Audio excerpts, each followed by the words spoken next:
శ్రీ విఘ్నేశాయ నమః, శ్రీరామాయ నమః, శ్రీ హనుమతే నమః. మనము కార్యసిద్ధిలో లక్ష్మీ కటాక్షాన్ని గురించి చెప్పుకుంటున్నాం. లక్ష్మీదేవి ఎలా మనల్ని అనుగ్రహిస్తుంది, ఆమె యొక్క అనుగ్రహం లేకపోతే మనం జీవించటం కష్టం, సుఖశాంతులతో ఉండలేము. కాబట్టి ఆమెను మనం కోరుకుంటాం. ఎలా వస్తుంది ఆమె అనేటటువంటి విషయంలో మనకి పెద్దలు అనేక మార్గాలు చెప్పారు. ఏకాదశి వ్రతం వల్ల లక్ష్మీదేవి మన ఇంట్లో ఉంటుంది. ఏకాదశి వ్రతం అనేటటువంటిది విష్ణు సంబంధమైనటువంటిది, విష్ణువుకి ప్రీతికరమైనటువంటిది, విష్ణు పూజ జరుగుతుంది. అలా విష్ణు పూజ, విష్ణువు యొక్క అనుగ్రహాన్ని ఏకాదశి వ్రతం ద్వారా పొందటము అంటే ఆ విష్ణువు హృదయస్థ అయి ఉండేటటువంటి లక్ష్మిని కూడా మనం పొందటమే అని అర్థం. కాబట్టి ఆ ఏకాదశి దీక్షని, వ్రతాన్ని నిర్వహించుకోవటం ద్వారా లక్ష్మీ కటాక్షాన్ని పొందటానికి ప్రయత్నం చేయాలి. అంబరీషుడు ఉన్నాడు.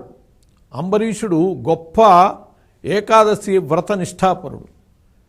అటువంటి ఆయన అంతటి ఏకాదశి నిష్ఠ గలవాడు కాబట్టి సాక్షాత్తు లక్ష్మి వాళ్ళ ఇంట్లో పుట్టింది.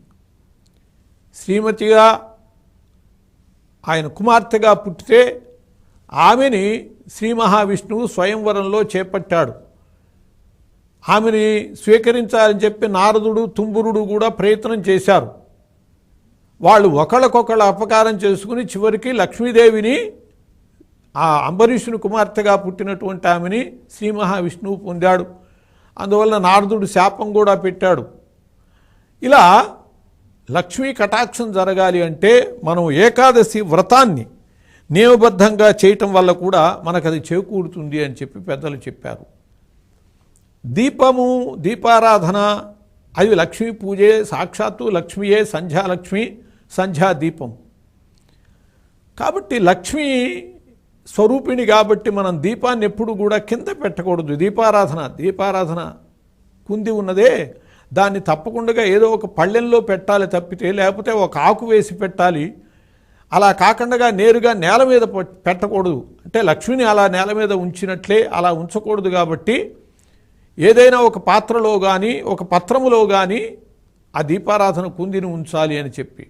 పళ్ళెంలో దీపారాధన కుంది పెడతారు అంటే నూనె కారుతుంది, జిడ్డవుతుంది కింద, ఈ ఉద్దేశం కాదు. అలా ఆ ఉద్దేశం కనుక పడేటట్లయితే మంచిగా ఉండేటటువంటి కుందిని అలా పెట్టచ్చులే అనుకుంటారు. అలా కాదు, ఆమె లక్ష్మీ స్వరూపిణి కాబట్టి నేల మీద ఉంచకూడదు. తప్పకుండా ఏదో ఒక పళ్ళాన్ని, ఆకుని ఆచ్ఛాదనగా పెట్టి భూమి మీద ఆమెను ఉంచాలి, దీపారాధన ఉంచాలి అని చెప్పి మనకి పెద్దలు చెప్పినటువంటి విషయం. అలాగే శ్రీ కమలా లక్ష్మీ వాసిన్యై స్వాహ అని చెప్పి ఈ మంత్రాన్ని బ్రహ్మదేవుడు నారదునికి ఉపదేశించాడు. ఈ మంత్రాన్ని జపించేటట్లయితే లక్ష్మి స్థిరంగా ఉంటుంది, లక్ష్మి యొక్క అనుగ్రహాన్ని పొందొచ్చు అని చెప్పి నారదునికి బ్రహ్మదేవుడు ఉపదేశించాడు. నారదుడికి లక్ష్మి ఎందుకు?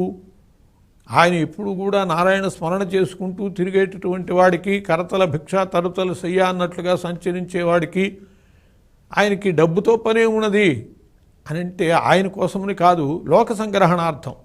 బ్రహ్మదేవుడు చెప్పింది నారదుడి ద్వారా లోకమంతా కూడా ఈ మంత్రాన్ని గ్రహించి ఆ మంత్రాన్ని అనుష్ఠించి ఆ లక్ష్మి యొక్క అనుగ్రహాన్ని పొందాలి అనేటటువంటి దాంట్లో తాత్పర్యం. మంత్రం ఎప్పుడూ కూడా గురుముఖత స్వీకరించాలి కాబట్టి యోగ్యమైనటువంటి పద్ధతిలో దీన్ని స్వీకరించి అనుష్ఠానం చేయాలి. కానీ ఇష్టం వచ్చినట్టు కాగితాల్లో చూసి, పుస్తకాల్లో చూసి మంత్రాలు అనేటటువంటివి అనుష్ఠానం చేయకూడదు. అట్లాగే ఈ లక్ష్మి విషయంలో కూడా ఆ నియమాన్ని మనం పాటించే పవిత్రమైనటువంటి భావంతో దాన్ని చక్కగా అనుష్ఠించి లక్ష్మి యొక్క అనుగ్రహాన్ని పొందాలి. పోయిన సంపదలు తిరిగి రావాలంటే కూడా మనకి మార్గం చెప్పారు. అట్లాగే లక్ష్మి స్థిరంగా ఉండేటటువంటి స్థావరాలు కూడా చెప్పారు. తులసి ఎక్కడ ఉంటుందో అక్కడ లక్ష్మి ఉంటుంది. శంఖధ్వని ఎక్కడ ఉంటుందో అక్కడ లక్ష్మీదేవి ఉంటుంది. నిత్య ఆరాధన ఎక్కడ ఉంటుందో అక్కడ లక్ష్మీదేవి ఉంటుంది. భగవద్ ఆరాధన లేకుండా ఇష్టం వచ్చినట్లుగా ఉండేటట్లయితే ఆ ఇంట లక్ష్మి స్థిరంగా ఉండదు. కాబట్టి ముఖ్యంగా లక్ష్మి అనేటటువంటి స్వరూపమే తులసి.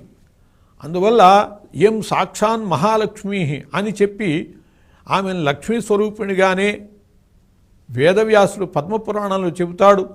అటువంటి లక్ష్మీ స్థావరము, శంఖధ్వనే కాదు, దక్షిణావర్త శంఖము కూడా విశేషంగా లక్ష్మీకరమైనటువంటిది. నిత్య ఆరాధన, దైవారాధన ఇలాంటివి చేయటం ద్వారా ఆ లక్ష్మీదేవి యొక్క అనుగ్రహాన్ని పొంది సుఖశాంతులతో విలసిల్లాలి అని చెప్పి పెద్దల యొక్క ఆశయం.